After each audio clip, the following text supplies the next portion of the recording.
Hello and welcome to 3ABN Today. My name is John Lomacang, and welcome back to those of you who are already a part of 3ABN family. But if you're joining us for the first time, don't change the channel. This is what the Lord has ordained for you to hear and watch today. If you're joining via television, sit back and invite the family, maybe friends. If you're at a place where co-workers can even join you, this is a program that you don't want to miss. If you're driving in your car, turn the volume up because the Lord has a powerful program today for you. I could simply use two words: go forward. You know, there are those who are sometimes stuck in the mire of sameness. Well, this family today, the Simpson family, is here to share with us how God has impressed them to go forward, do something to advance the cause of God in the earth. Before we get into the program, I want to thank you for your prayers and your financial support of this 3ABN network as we continue going and growing, getting people ready for what we believe is the soon return of our Lord. So thank you for all you do for the cause of God. And as is our custom, we always have some good music today. A song entitled "With All My Heart," I believe, will lay the foundation for this topic and will be presented to us by Kathy Townsend.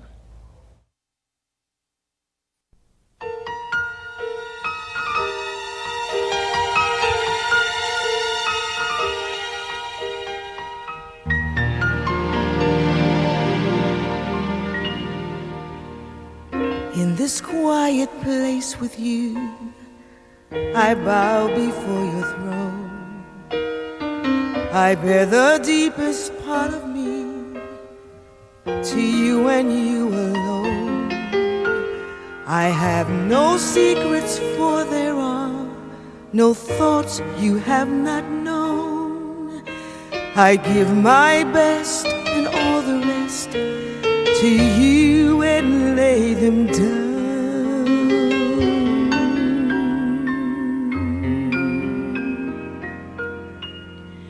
With all my heart,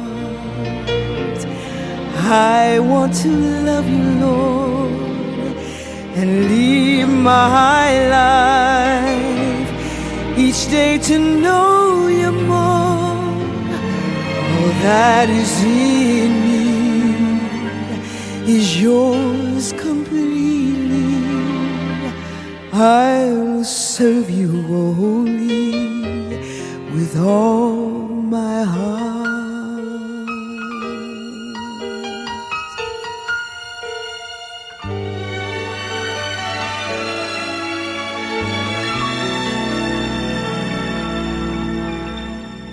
You faithfully supply my needs according to your plan.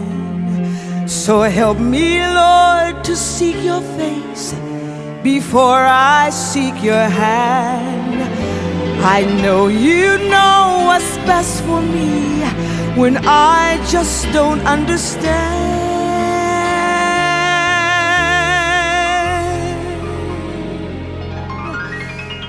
And I'll follow in obedience to every circumstance. With all my heart, I want to love you, Lord, and live my life each day to know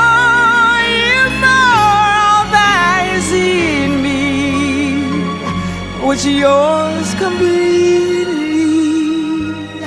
I'll serve you wholly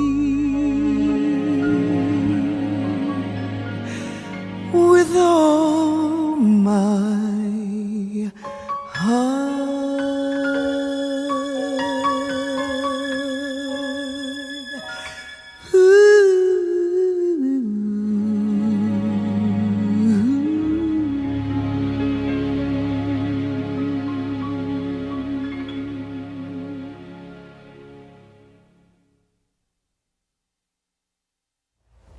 Thank you so much for that wonderful program. With all my heart. I think it's the perfect phrase to lead into this program today as we think of this family that is serving God with all their heart.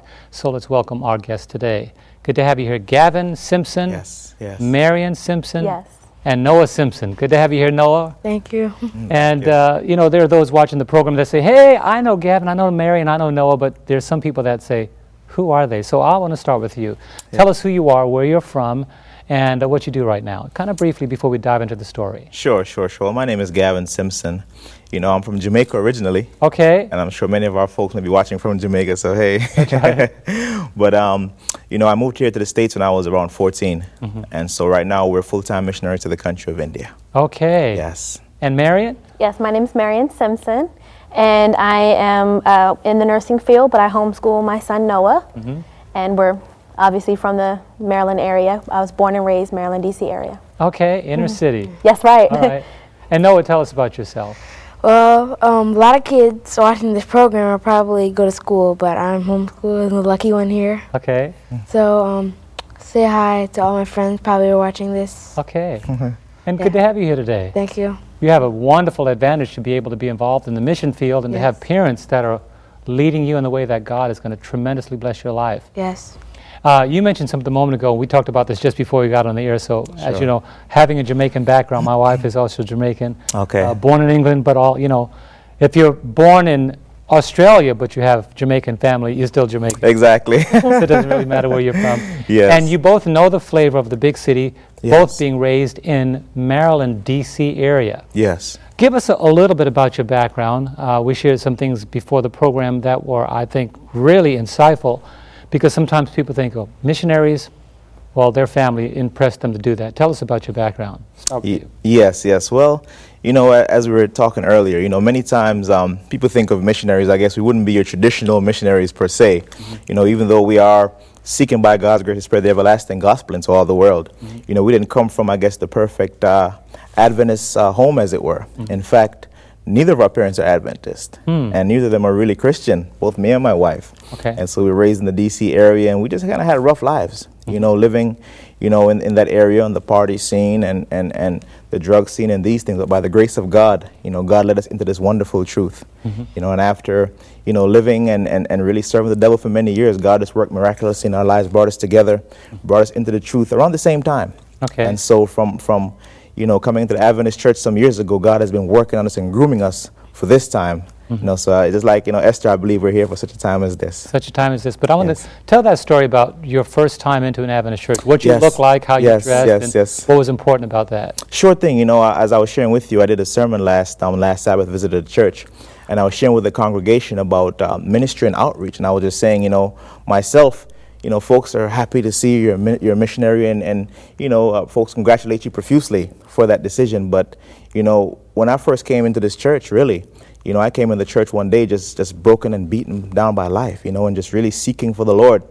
And I was really just so tired of the lifestyle that I was living. You know, I was just on a downward spiral. You know, I had friends who were killed, some of them, and incarcerated others, and just, you name it, brother, you know. And so we walked in the church. I walked in the church actually by myself on one Sabbath, and you know, I didn't dress the part.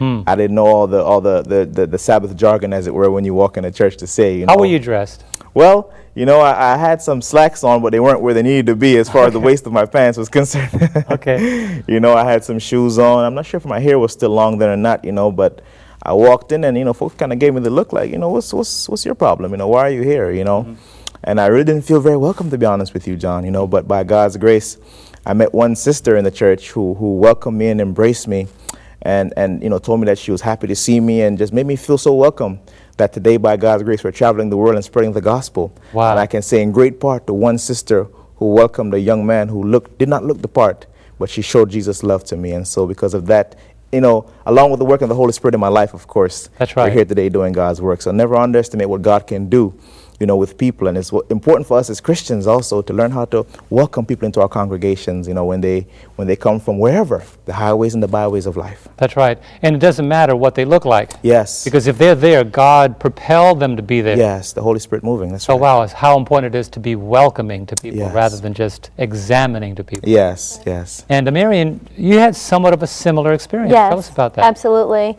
Well, a friend of mine, she lived in the Maryland area, kind of close to me, and there was a Seventh-day Adventist church across the street, and we knew that it was different. We actually thought it was maybe like a Jehovah's Witness church or something, because we're like, they go to church on Saturday. But we just decided one Sabbath just to walk in. We didn't know what time the services were or anything, and our skirts are probably, we were teenagers, girls, 16 years old, and I don't even know what we had on, but we walked in, and we had a similar situation where we just kind of blended in with people, and nobody really noticed us. And there was one lady that everybody calls Grandma Nell, and she's the grandma of the church, and she gave us a really big hug, and she told us that who asked who we were, and we told her simply that our parents aren't Christians and they're not Adventists, but we want something better. We feel that God is leading us, and so by the grace of God, two gentlemen who had their own children gave us Bible studies, and because it was so hard for us to keep Sabbath, they invited us every single weekend over to their house. So Friday night they would pick us up and they'd take us back home Sunday. And they were just, so wonderful. And so by God's grace today, I'm able to, they homeschool their children, and I'm able to homeschool my children because I've seen their example. And then we're able to go out and to minister and be in the mission field because of, 3 people who just took us into their home and loved us in such a special way. And so when you think about where you both began, you didn't come up on the easy side, but as is the case in D.C. and the Maryland area, it's a rough and difficult life for many that live in the inner city. Yes. But the Lord ignited a flame in your life as teenagers to want more. Yes. And here you are today. So this message wasn't handed to you by your parents. That's right. It wasn't a legacy. Sometimes, when it's something where your folks just hand it down to you, you kind of, have it like a rite of passage, as it were. They hand it down to me, and this is what we do. But for us, being missionaries and ministering and sharing Jesus' love is more than that. It's real to us. Right. Because we know the transforming power firsthand. We know how, where we came from and where this message has brought us to by God's grace. And so we have a passion to share it and really take the everlasting gospel to all the world, as the Bible says. Wow. And then where did you both meet? We actually met in high school. Okay. Yeah, Gavin said we were in 10th grade. We were in 11th grade. 11th grade. Okay. And we met in high school. We had an English class together, and I was new. Because I was in trouble so much, I transferred to a different school because I was having so many problems at my other school, and it was this public school. It was rough, drugs and alcohol and all types of things, going on. And but by God's grace, we met each other. We didn't really talk very much to each other. He kind of was with another crowd of people, and I didn't know very many people, but God allowed us to meet up again in college. And that's when we really started to talk to each other, and then we connected. I think he said to me, I'm going to church tomorrow, and this was Friday night, and he said, I'm going to church tomorrow, and I said, I'm going to church tomorrow. And then that's how we connected, and we learned that he was going just 5 miles away to another Adventist church, and I was all this time going to the church right down the street. Wow. And so we said, this is divine. The Lord has really, put us together to really help each other. That is thrilling. Yes. That is thrilling. Just to hear on my arm raised, just I'm going to church. Well, I'm going to church tomorrow. That's right. Yes. In a lot of cases, people don't mention they both are going to church on Sabbath, on Saturday. That's right. Yes. And the Lord had been working on you both to do that. And we're both searching and both going through the same things at the same time, and both will reach the same conclusion, like, look, we need more from life. It's got to be more than this. And so as we came to the church together, then the Lord brought us together as far as our relationship goes. Yes. Wow, 12 years now married and Yes. serving the Lord. I want to go back to this idea about the getting involved in missions, because being in the inner city, that's a mission field all by itself. right. Yes, you're Right. right. So did missions begin in India, or tell us how that desire started? Well, Were you definitely- working before India, or? Well, it definitely began at home. I'll let my husband talk a little bit more about prison ministry, but both of us were involved in both prison and homeless ministry. As people may know, there's quite many homeless in the D.C. metropolitan area. And so our church twice a month goes out and to minister to the homeless population. We all cook food, hot meals. In the winter, cool meals in the summer, and we go out and we pass out literature, and we sit down and we eat with the people. And often, there's the same people that come back. A lot of people have mental illnesses or different things, and they live on the street, and they know us, when they see us. But for 10 years, we also were involved in prison ministry. Yes. Well, one of the things is, when we came into the church, we realized that, it was just, we couldn't understand why were folks just sitting around. This thing is just so wonderful, you know. why aren't we doing more to let other people know about who Jesus is and about the Sabbath and all these wonderful things that we found out? And so we were at a particular church, and we heard about a prison. It was about 4 hours away up in the mountains that really wanted someone to come and do Bible studies there, because there was a brother who was Adventist who was incarcerated, and no one would go up to come and visit him hardly. And so we said, well, this is a perfect opportunity. Let's, so we talked together and we prayed about it. And my wife, myself, and another brother, we started a group in this particular prison. Now, it was a maximum security prison about 4 hours away. And so we traveled a 4-hour journey. Going there to us and relating to many of these brothers who were incarcerated was natural for me, because, we had been around that kind of a crowd, growing up sometime in our life. And so we just fell in love with the ministry. I believe that God gives us something very special when we go into these forgotten places. Many times we think of ministry, and we think of the local ministries within a church, yes, but Jesus has called us to go out and minister to those who are the alcoholics and those who are incarcerated and those who are beaten and broken by life, and so we have a real passion for that, because we came from that kind of a background also. And so we went into the prison, and we worked in the prison ministry for 10 years. I was at the Seabrook Church, where I was the prison ministry director there for a few years, and so we really just loved it. My wife was 9 months pregnant with him, and we're going to a maximum security facility. People are like, why are you going there? She's 9 months pregnant.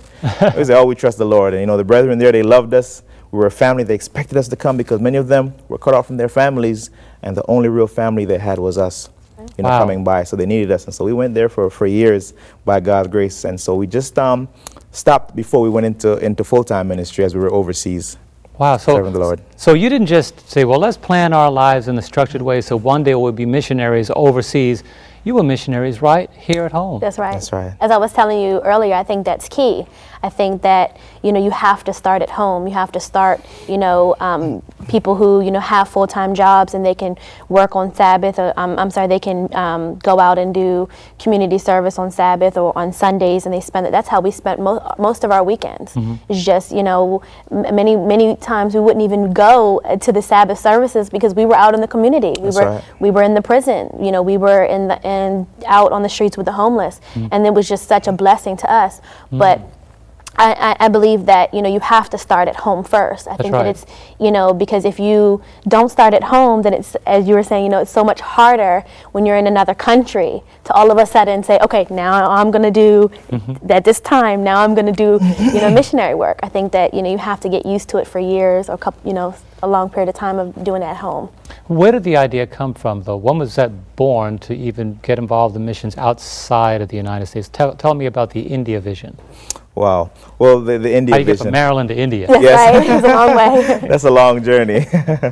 Well, as we began to work in prison ministry, we're serving in 4 prisons. We're working with women who are incarcerated and younger women, a maximum security facility and 2 other facilities. And we were so busy serving that. But, as I began to study the Bible, and I began to go through the Great Commission, as it were, and what Christ has called us to do, and I began to read books like Christian Service. Oh, yes. And just numerous other books by Ellen White, talking about service and the obligation that we have as Christians to share this wonderful message that God has given to us. Like gospel workers, evangelists. Yes, gospel evangelism. Thank you. Exactly. These books, it's hard for one to really read these books. I spent about 3 or 4 years going through a lot of Ellen White's writings, the testimonies to the church and these things. And at that, while I was going through these books, I was a truck driver, by the way. And so I was on the road driving, and I had my wife bought me a Zune player, an MP3 player, and I traveled 10 hours a day, and I'd get these books on audio because I didn't have time to read. Okay. And so I'd get them on audio,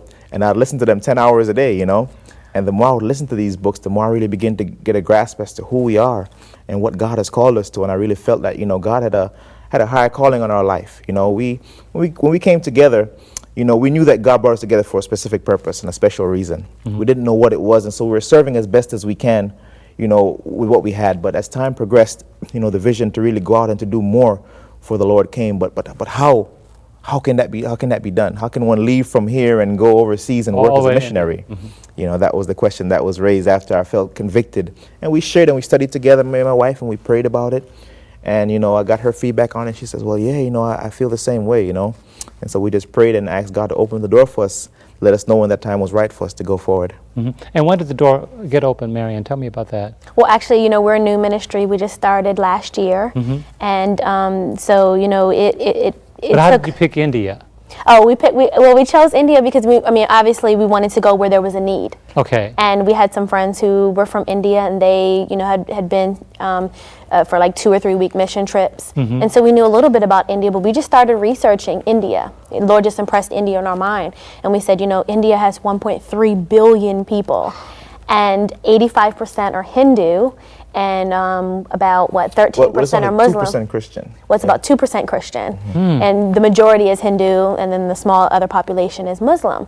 And so we thought, wow, what other greater place, would there be with all of these people, and they're all Hindu, they're all Muslim, and just only 2% Christian. And out of that 2%, it doesn't even show up about Adventists. Right, I mean, most minuscule. of it, most of us, there are Catholics and, Episcopalian, Protestant, different religions and stuff. And so, we were just impressed by us doing research. We researched really for about a couple of years about, where to go. And then once we felt impressed, okay, India, then we started to get more information about India and, what we could actually do there. That is really good. But now let's talk about the preparation to go. You get to the point where you have to prepare to go. That's right. You're thinking, Yes. okay, now, do we have the stuff? What do we do with the stuff? Do we narrow it down? How do we leave our lives here in the U.S. and go Yeah. all the Yes. way across the seas? Tell us about that, kind of the shrinking feeling. Well, I can say as a woman, it was really difficult. It was really difficult because, we married young, and when we bought our house, we thought, wow, we're young people, and we worked very hard. Both my husband and I would work two jobs before I had my son, and even after I had my son, I'd worked at night. My husband worked during the day, and we were just like two ships passing in the night. But we prided on ourselves that we were hard workers, and we had nice cars and a nice house, and we had made something of ourselves because we were from such kind of rough backgrounds, and so we really prided ourselves in that. But we thought to ourselves, we can't do both. We can't have the house and the nice cars, and making all of these payments and go to the mission field. So we have to make a choice, and it was a difficult one, but we had to give up the things up. What did you have to give up? Well, Well, how did that happen? I should say. You mentioned some of the things you had to give up. You had to give up. well, God is good. He allowed us to, by His grace, to get out of debt, which is a big part of going into mission work. And then we had a home that we had to try to get rid of because our payments were so huge. We had cars. We had just stuff. Right. Really, we were anchored into the city, and in order for us to go forward into mission work, we had to separate ourselves from these things. And I learned really just how attached I really was to my stuff. Really, We had a pet that we loved so much. Yes. And we had to find a good home for him, and that was Yes. really hard, especially for my son. That was Separation anxiety. That's Yes, right. yes. We loved him so much, but by the grace of God, we found him a nice home. If we could have packed him up and put him in the suitcase and took him to India, we would have. But Yes, we didn't have any family members that could keep him or anything until we came back. We didn't even know, when we left, what our plan was. We just knew we were going to India. We didn't know at that point how long we were going to stay or anything. So. And I want to ask Noah before I come back to you, Gavin. Noah, what are some of the things you missed when you had to think about giving up home and all the things that you enjoy as a young person? What are some of the things you missed? Well, I missed all my friends, definitely. I have a lot of my homeschool friends. They said, "Why are you going to India? Why do you want to go there?" And he said, "I'm going to miss you a lot, and I don't want you to go there." And before I left, I had to go see him, so I went there. And plus, I had all my pets, my dog. I had my dog for at least 3 years, for a long time. So I loved him so much, and I didn't want to leave him back. And before I gave him away, I cried. I said, "No, I don't want my dog to leave." Yeah. Wow. So that was tough for you too. Yeah. So when you got on the plane to go to India, were you still thinking about a lot of your friends? Yeah, I got on there. I said, "Oh, we have a long trip to go, and I need to, find something to do." So I was just thinking about my friends and why did I want to leave, and I didn't want to leave, and all those different things. Wow, a little missionary.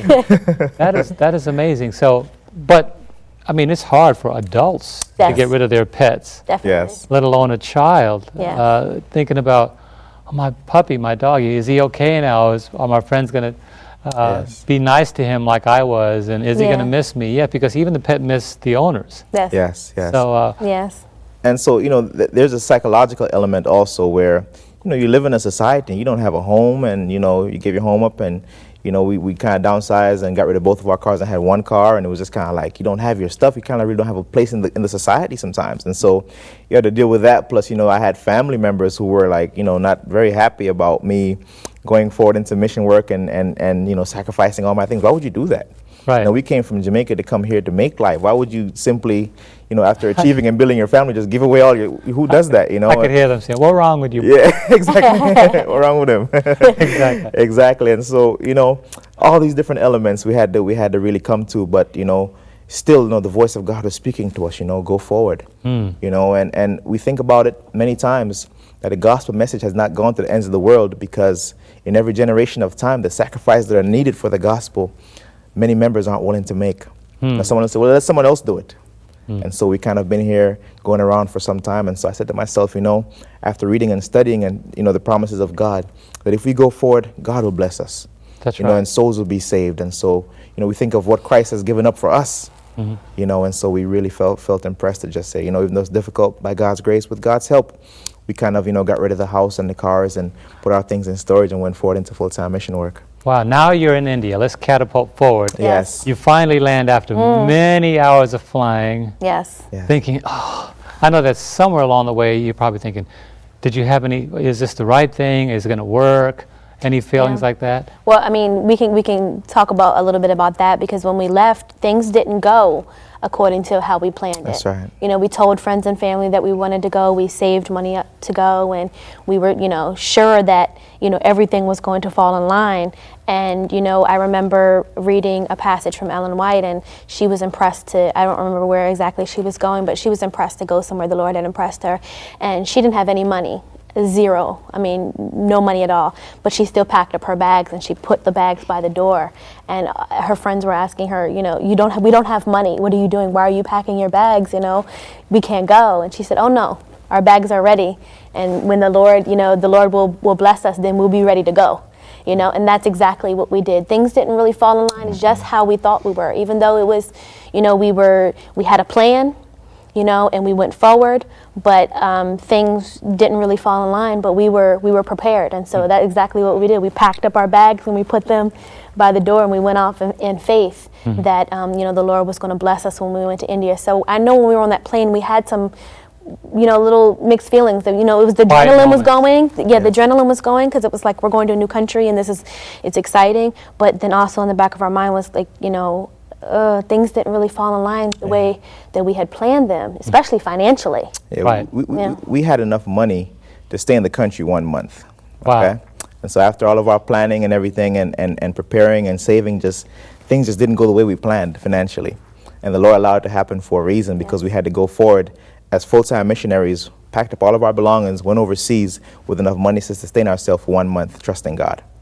Wow. And so that's a whole different element completely, as opposed to packing up and going and having a whole year's Worth of wages. salary. Then you could kind of relax. But we went, on faith, raw faith, 100%. But you still, and the phrase or the title of your ministry is 3 That's right. Yes. going forward. That's right. Yes. Okay. That's That is right. amazing. I think that I mentioned earlier, the text may have been in Exodus 14:15. Tell the children of Israel, go Yes. forward. Yes. Prefaced up, why do you cry to me? Tell the children of Israel, go forward. Yes. Tell us about life in India, because you get established there.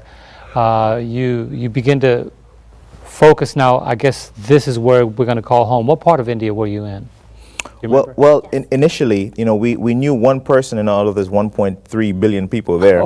That's all we knew, one person in the country, and his plans were for us to be in the city of Chennai, Okay. in the south of India, and that was our plan. And so we went there.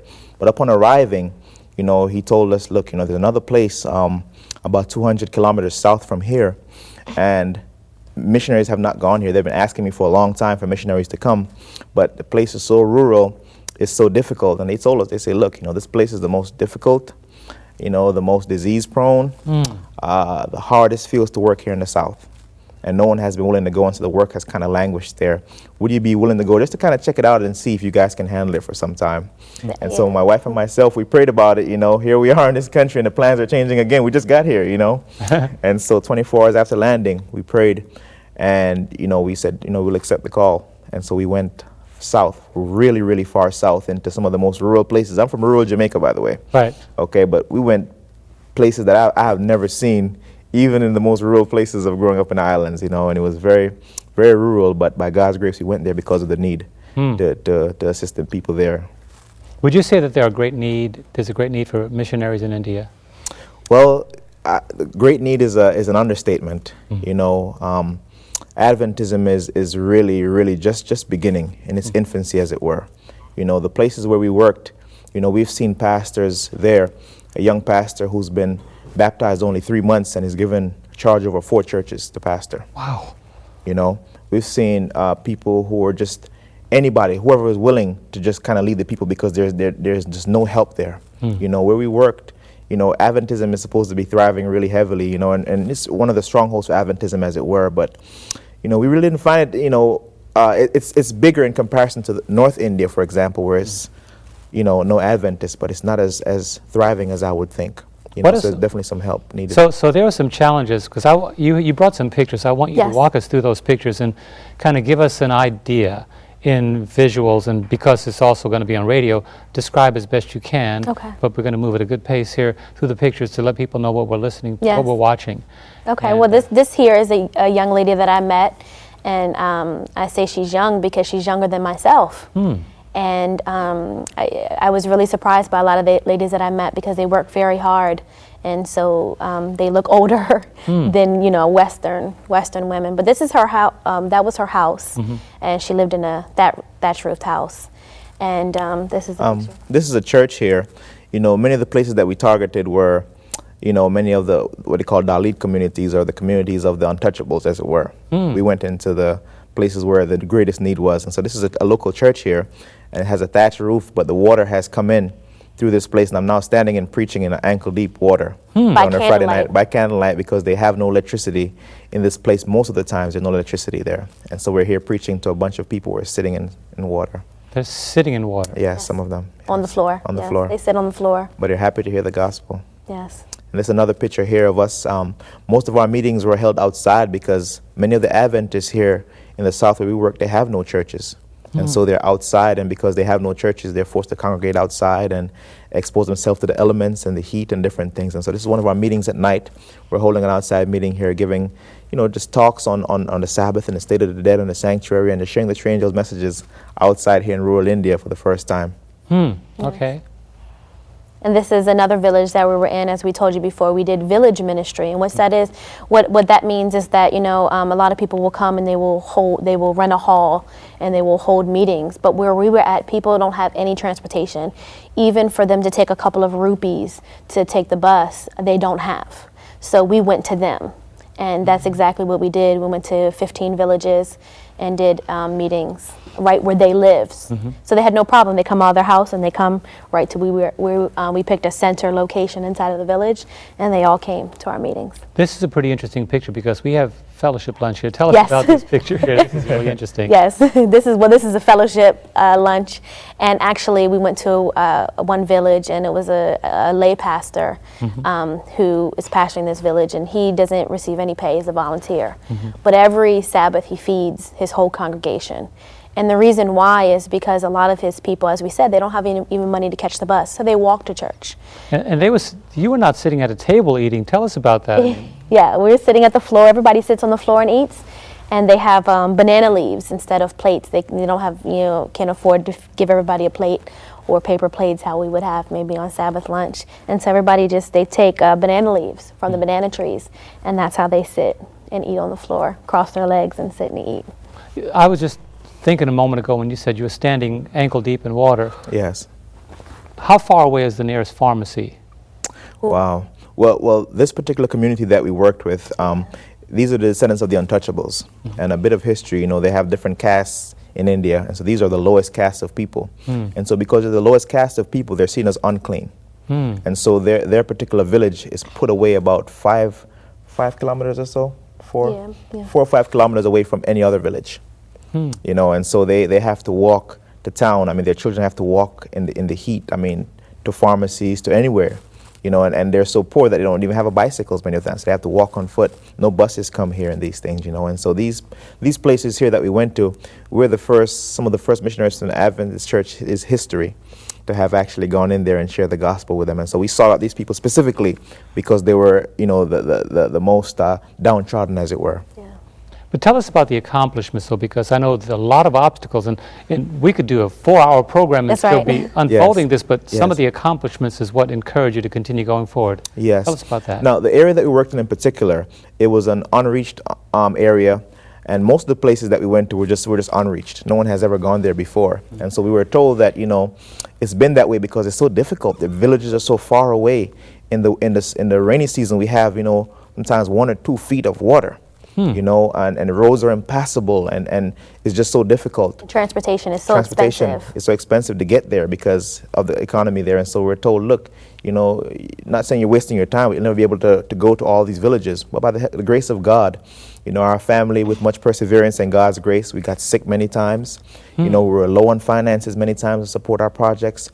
We had just a tremendous amount of obstacles, you know, from every side. But by the grace of God, in 6 months, we covered an area or a territory and evangelized 15 villages that had not been done in over 30 years by God's help. Yes. And so Wow. we're able to reach that area and share the everlasting gospel. And that's by working 6 days a week Yes. for 6 months. Yes. Wow. Now, Noah, I have to ask you, what did you think about all of this? I mean, Mommy and Daddy, are they losing their mind? And tell me what you think.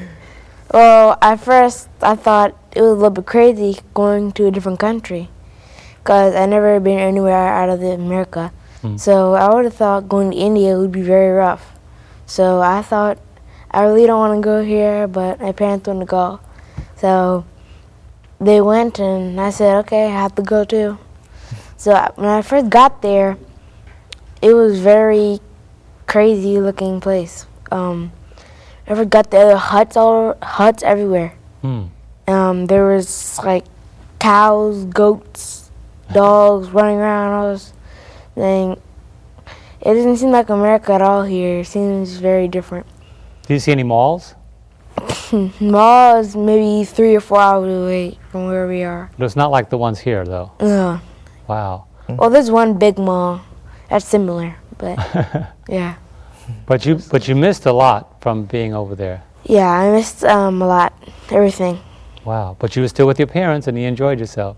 Yeah, that's why I said, well, I have to get adjusted anyway, because I've been here 6 months. So I have to get adjusted and everything.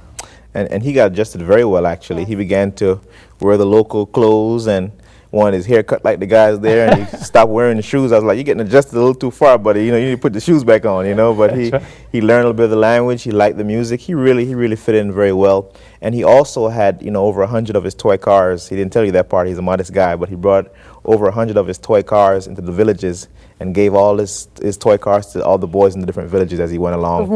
They've never had a toy. Any toys, yes. Never had Wow. a toy. He gave them all away. So he was sacrificing too, you know, Yeah. on his part. Did that make you feel good to give those toys away? I did. It did?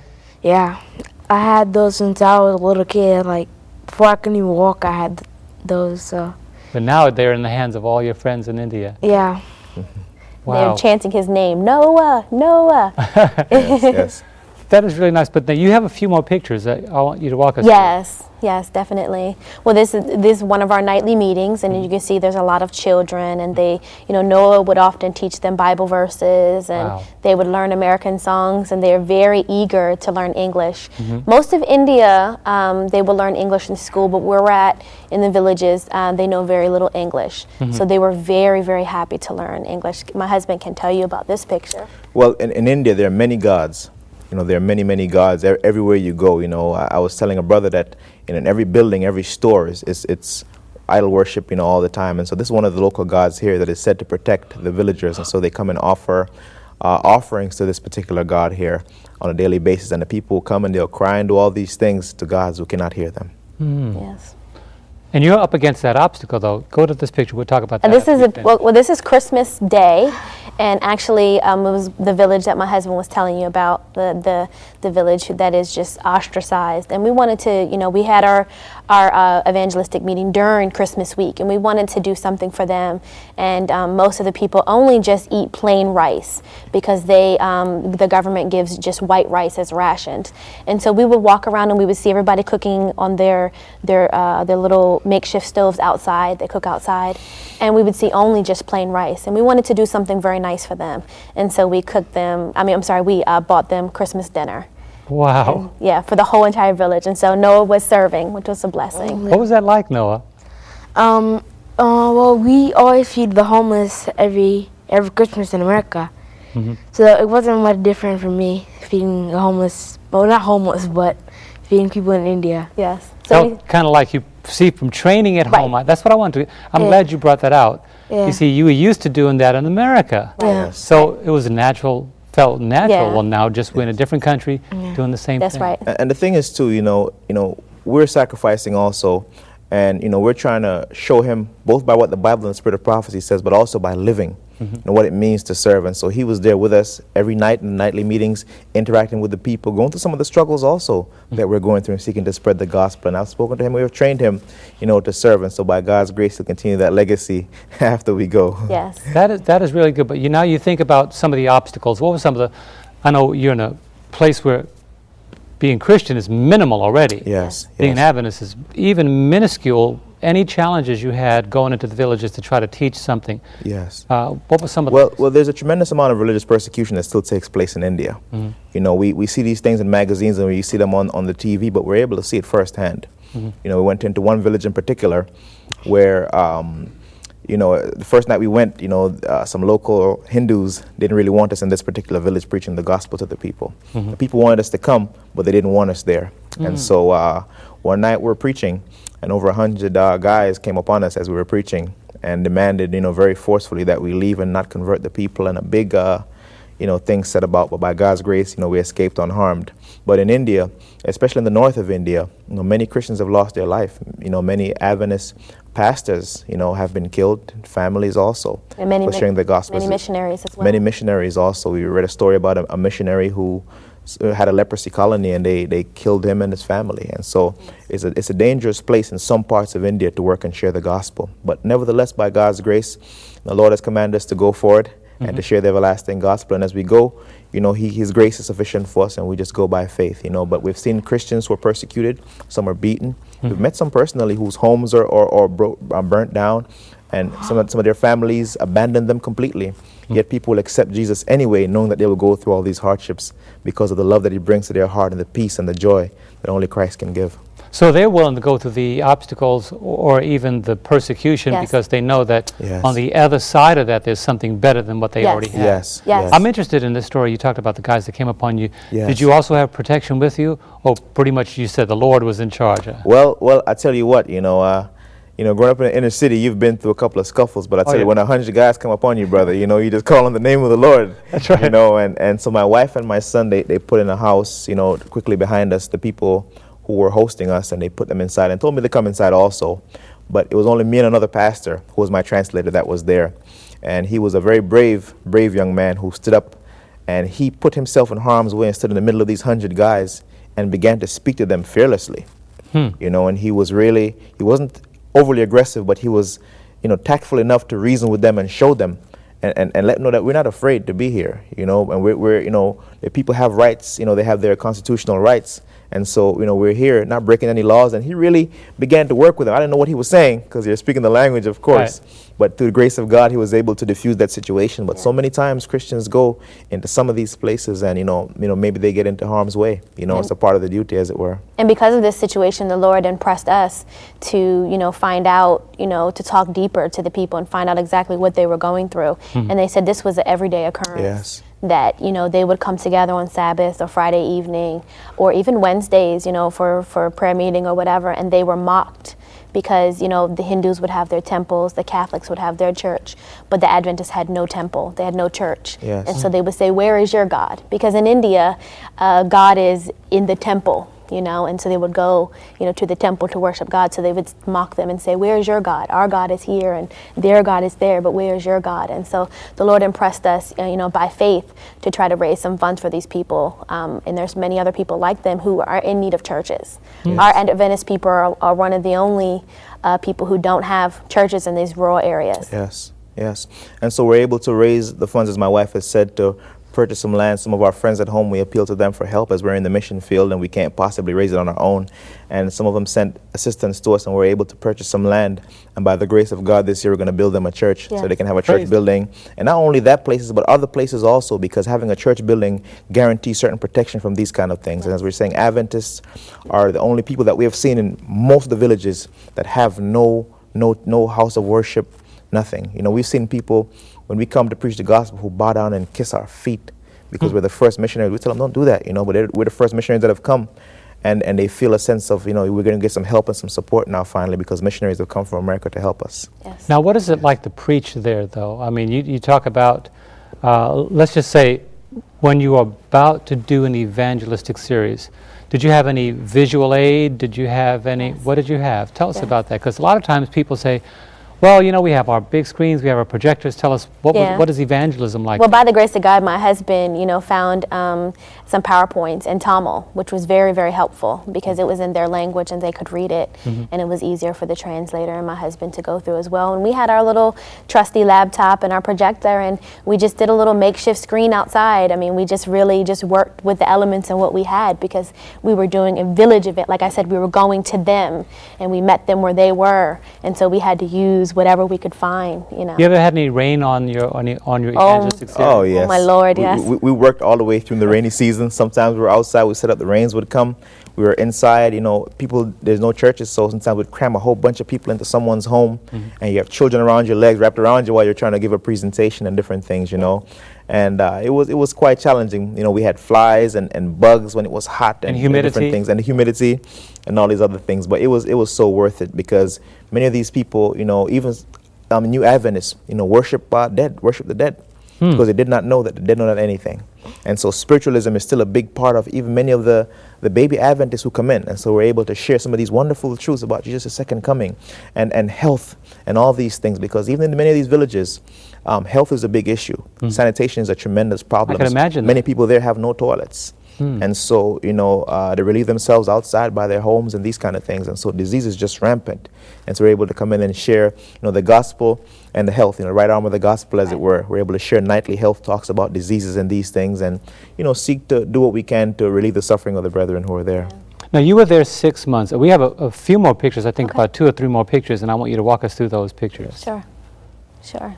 Well, this is a picture of some of our neighbors, and as you can see there, the back, you can see the house that they live in. Most of them live in thatch roofs, house where they get the sugarcane bands and they braid them together, and they make their roof, and they live on a dirt floor. And so these are some of the people that are neighbors and that we lived among and we worshiped with and we helped. And so that was such a blessing, you know. And as we told you, one of the churches, when you asked if we got rained on, this is one of the churches that we got rained on quite a bit. And all these people you see outside, we packed in that little house. One of the elders lives there, and he allowed us to use his house. And so when the weather was good, we were outside, and when the weather didn't cooperate, we packed everybody into one little house like sardines. But they were so happy to have us, and they were so happy to learn about the truth. And this story here quickly is a very, very sad story. This lady here is a very old lady, but you know, as she began to age, her sons did not want the responsibility of caring for her anymore. And so they built a hut away from everyone else and put her there and left her to die. And so a sister of mine who came to visit, you know, found the hut with the lady inside and called me and showed me the situation. And, you know, they left her on a mat, and some of the neighbors even stole the mat from under her. Because, well, she's dying anyway, and so a man was secretly bringing her food to keep her alive. And so the long and the short is we found the lady, and she was half dead when we got there. And so we gave a local pastor $10, and he was very happy for that money.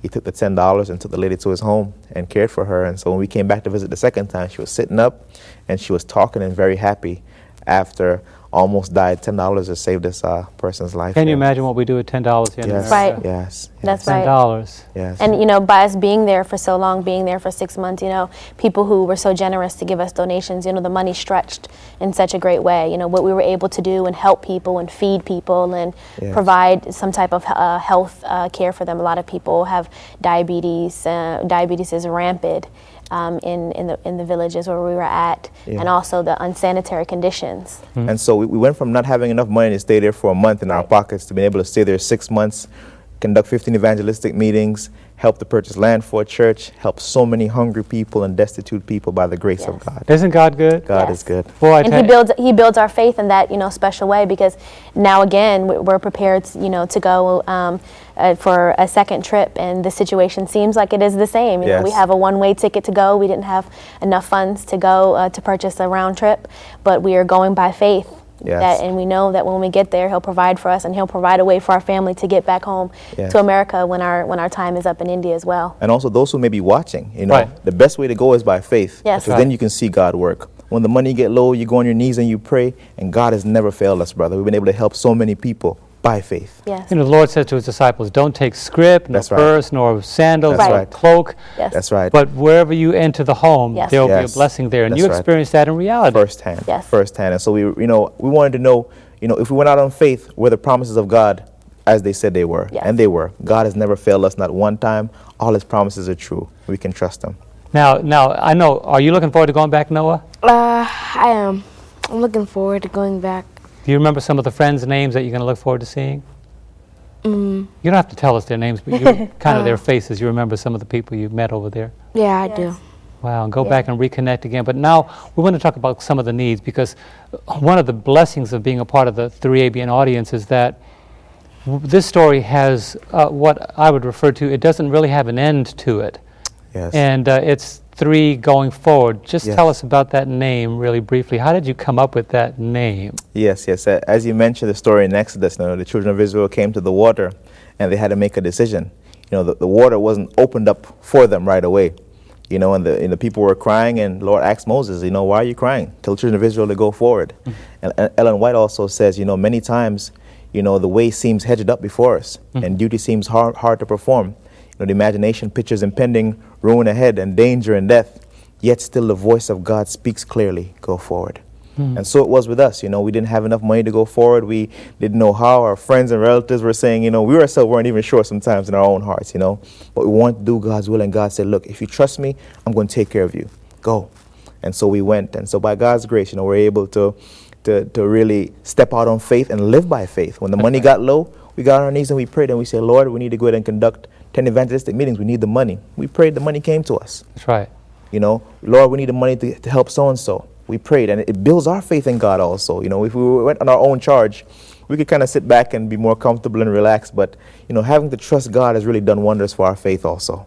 And so we're able to share the gospel by faith. And so the Lord is good. Praise the Lord for that. We want to give you the address, the information that you need to contact this family. There are blessings and many, many needs that will continue for time and eternity as long as God leads them forward. If you'd like to invite them to come to your church to share their story and like to support them, here's the information that you need.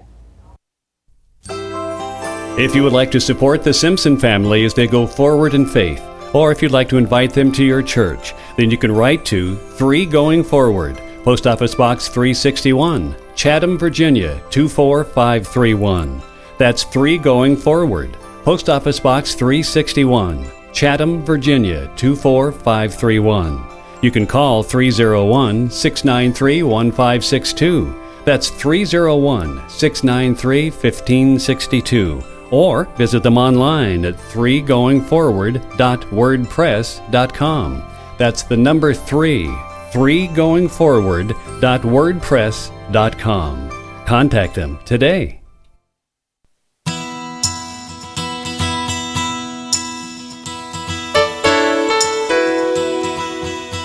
Hello, I'm Tom Mann. Have you ever wondered what it takes to keep 3ABN's message fresh and up to date? We're working constantly on new programs for an ever-growing audience around the world. But how is that accomplished? After working many years in television and radio, I've realized how unusual it is for 3ABN to produce such a large percentage of original quality programming. Most Christian networks use a large number of programs produced by other ministries, and unfortunately, they have little or no control over the content. But we've been called to give a consistent message, and we do not allow the focus to become entertainment or performance-oriented. The clear vision given to Danny Shelton, our founder, was to build a television station that would reach the world with the undiluted Three Angels messages, one that would counteract the counterfeit. And that's what we strive for. We just don't provide family-friendly programming. If it's not squarely based on the Bible, our pledge to you is that it will not appear on any of our networks. When it comes to original programming, we produce 69% of our 3ABN English television content, 67% of our 3ABN Latino content, and 100% of what our Russian language channel airs. Without the Lord and all of you, that would be impossible. But we're continuously blessed with the finest teachers, preachers, health presenters, and guests day after day and year after year. So many people work together to make a television program. Producers, directors, camera operators, studio managers, lighting and audio-visual directors, and video engineers, just to mention a few. But we never forget that the message is the most important part of the equation and bringing the hope of salvation to those who haven't heard about Jesus Christ. We have only one solution: a relationship with our Savior. And whether it's a story of a changed life or a program specifically for children, we want to bring honor and glory to Him each and every minute of every day. And with 6 networks airing 168 hours of programming each week, that's a total of 1,008 hours. How can we do this with such a small staff? The answer is simple: the Lord makes it possible, and He uses you to help. From the beginning, your prayers and financial support have made it all possible. And 25 years later, our message is still strong. So thank you for all you do for 3ABN. Your prayers are felt each day, both at our ministry headquarters and all around the world. If the Holy Spirit impresses you to support 3ABN's worldwide ministry, please send your tax-deductible love gifts to 3ABN, Post Office Box 220, West Frankfort, Illinois, 62896. Or call us at 618-627-4651 during regular business hours. God bless you.